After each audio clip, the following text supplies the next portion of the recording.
This is Buwadi. It's still Buwadi. ሰላምና ጤና ይስጥልኝ የሰማያዎቹ የማንቸስተር ሲቲ እና የእግር ኳስ አፍቃሪያን እንኳን ወደ ኤርሚ ሲቲዝንስ በሰላም መጣችሁ። ዛሬ የእግር ኳስ ዓለም በአንድ አዲስ ታዳጊ እየተናወጠች ነው። ገና በ18 ዓመቱ ከእድሜው በላይ የበሰለ ጨዋታን የመቆጣጠር ብቃት ያለው ድንቅ ታዳጊ አዩብ ቡአዲ። ይህ የሊል ኮከብ በዓለም ዋንጫው ላይ ከሞሮኮ ጋር እያሳየ ያለው ድንቅ አቋም የአውሮፓ ታላላቅ ክለቦችን ቀልብ ስቧል። በተለይ ደግሞ አንዱን የፕሪሚየር ሊግ ግዙፍ ክለብ ማንቸስተር ሲቲን። ማንቸስተር ሲቲ ለምን ይህን የ18 ዓመት ወጣት አጥብቆ ፈለገው? እውነት አዩብ ቡአዲ የሮድሪ ትክክለኛ ተተኪ ሊሆን ይችላል? ኤንዞ ማሬስካስ ከኤሊዮት አንደርሰን ጎን ለጎን ይህን ወጣት በማሰለፍ ምን አይነት አዲስ ጥምረት ለመገንባት አቅዷል? ዛሬ በዚህ ቪዲዮ የቡአዲን ሁለገብነት፣ የሮድሪን የወደፊት ዕጣ ፈንታና የማሬስካን አዲስ ታክቲክ በዝርዝር እናያለን። ቪዲዮን ላይክ በማድረግ ጀምሩ።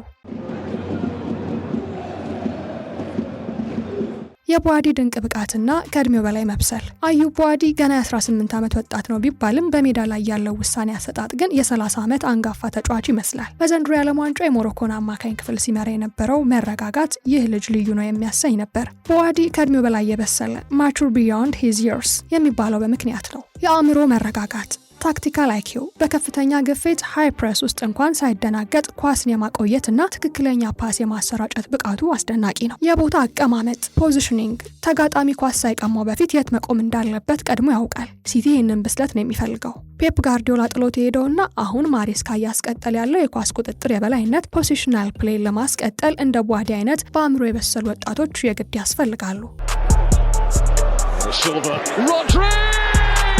የሮድሪ ጉዳት፣ እድሜና የኮንትራት መዘግየት። ወደ ዋናው ጥያቄ እንምጣ።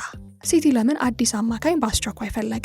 መልሱ ሮድሪ የሚለው ስም ላይ ያርፋል። ሮድሪ ላለፉት ዓመታት የሲቲ የልብ ትርታ ነበር። ነገር ግን ሁለት ትልልቅ ፈተናዎች ከፊቱ ተደቅነዋል። የመጀመሪያው የእድሜ መግፋትና የደረሰበት ከባድ የኤሲኤል የጅማት ጉዳት ነው። ከዚህ ከባድ ጉዳት በኋላ አንድ ተጫዋች 100% ወደ ቀደም አቋሙ ይመለሳል ማለት ከባድ ነው። ሁለተኛው ደግሞ ሮድሪ የሲቲን የኮንትራት ማራዘሚያ ጥያቄ ወደ ጎን ገሸሽ ማድረጉ ነው። ይህ የኮንትራት ጉዳይ ለመቋጨት ኤንዞ ማሬስካን ቀጣዩን የሲቲ ዘመን ያለ ሮድሪ ለማሰብ እንዲገደድ አድርጎታል። ማሬስካ የሮድሪን ውል ማመንታትና የሰውነት መዳከም አይቶ ቡድኑ እንዳይፈርስ አዲስ የፊውዝ ክፍል መፈለግ አለበት። እዚህ ጋር ነው እንግዲህ አዩብ ቡአዲ እንደ ፍጹም መፍትሄ የመጣው። ቡአዲ የሮድሪን ያህል አካላዊ ግዙፍነት ባይኖረውም ጨዋታን የማንበብና የመረጋጋት ስራው ግን የሮድሪን ቀዳዳ ሙሉ በሙሉ የመተካት አቅም አለው። የማሬስካ አዲሱ እቅድ ቡአዲ ፕላስ ኤሊዮት አንደርሰን። ኤንዞ ማሬስካ በማንቸስተር ሲቲ ረጅም ጊዜ የሚቆይ ስርወ መንግስት መገንባት ይፈልጋል። ለዚህ ግንባታ ደግሞ የረጅም ጊዜ ምርጫው እነማን ናቸው? አዎ፣ ኤሊዮት አንደርሰን እና አዩብ ቡአዲ። ይህ ጥምረት ፍጹም ሚዛናዊ ፐርፌክት ባላንስ ነው። ኤሊዮት አንደርሰን ተለዋጭ ጉልበቱ ወደፊት ሰብሮ በመግባት መስመር የሚከፍትና በፈጠራ ብቃቱ አታኪንግ ሚድፊልደር የሚታወቅ ነው። አዩብ ቡአዲ ከበስተጀርባ ሆኖ ጨዋታን የሚቆጣጠር የመከላከል መስመሩን የሚጠብቅና ሞተር ወይም ጨዋታ መሪ ሴንትራል ዲፌንሲቭ ሚድፊልደር ሆኖ የሚያገለግል ነው። ይህ የሁለት ወጣቶች ጥምረት ለሲቲ ለሚቀጥሉት 10 ዓመታት አስተማማኝ የመሃል ሜዳ ዋስትና ይሰጣል። አንደርሰን ሲያጠቃ ቡአዲ ከኋላ ያለውን ክፍተት ይሸፍናል። ማሬስካ ቡድኑን በዚህ ጥምረት ዙሪያ መገንባቱ የማይቀር ይመስላል። የቡአዲ ሁለገብነት ቨርሳቲሊቲ ለሲቲ ምን ይጨምራል? የቡአዲ ሌላው ትልቅ ጥቅም ሁለገብነት ቨርሳቲሊቲ ነው። እሱ ዝም ብሎ መሃል ሜዳ ላይ ብቻ የሚቆም ተጫዋች አይደለም። እንደ ቀኝ ተከላካይ ራይት ባክ፣ ማሬስካ ልክ እንደ ጋርዲዮላ ኢንቨርትድ ፉልባክ ወደ መሃል የሚገባ ተከላካይ ይወዳል።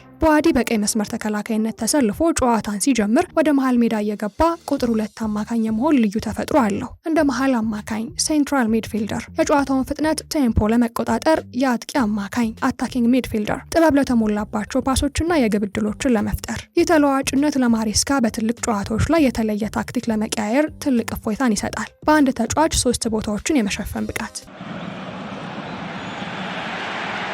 ከፈረንሳይ ሊግ 1 ወደ ፕሪሚየር ሊግ ፈተናውን መላመዱ። እርግጥ ነው ጥያቄ መነሳቱ አይቀርም። የፈረንሳይ ሊግ 1 እና የኢንግላንድ ፕሪሚየር ሊግ ሰማይና ምድር ናቸው። የፈረንሳይ ሊግ ታክቲክና ቴክኒክ ላይ ያደላል። ፕሪሚየር ሊጉ ግን ፍጥነት፣ ጉልበትና ጨካኝ አካላዊ ፍጭት ላይ ሃይ ኢንቴንሲቲና ፊዚካሊቲ የሚጠይቅ ሊግ ነው። ታዲያ ይህ የ18 ወጣት ይህን አስፈሪ ሊግ እንዴት ሊለምደው ይችላል? እውነታው ግን ቡአዲ በሊል እያለ በአውሮፓ መድረኮች ላይ ካደጉ ክለቦች ጋር ሲጫወት ያሳየው የአካል ብቃት ዝግጁነት አስገራሚ መሆኑ ነው። በተጨማሪም ማሬስካ ተጫዋቾችን በስልጠና የማብቃት ኮቺንግ ዴቨሎፕመንት ብቃቱ ከፍተኛ በመሆኑ ቡአዲን ደረጃ በደረጃ እያፈራረቀ ወደ ፕሪሚየር ሊጉ ፍጥነት እንደሚያስገባው ይገመታል። የሲቲ የኳስ ቁጥጥር ስልት ደግሞ ተጫዋቾች ብዙ እንዳይሮጡና ፍጥነትና በኳስ ጥበብ ተጋጣሚን እንዲያደክሙ ስለሚያደርግ የቡአዲ መላመድ በጣም ፈጣን ሊሆን ይችላል። በአጠቃላይ አዩብ ቡአዲ ለማንቸስተር ሲቲ ዝም ብሎ ተራ ዝውውር አይደለም። እርሱ የሮድሪ ዕድሜ መግፋትና ጉዳት እንዲሁም የኮንትራት መዘግየት የፈጠረውን ክፍተት ለመድፈን የመጣ የነገው የሲቲ ምሰሶ ነው። ከኤሊዮት አንደርሰን ጋር በመሆን የማሬስካን አዲስ ታሪክ ለመጻፍ የተመረጠ ወርቅ ነው።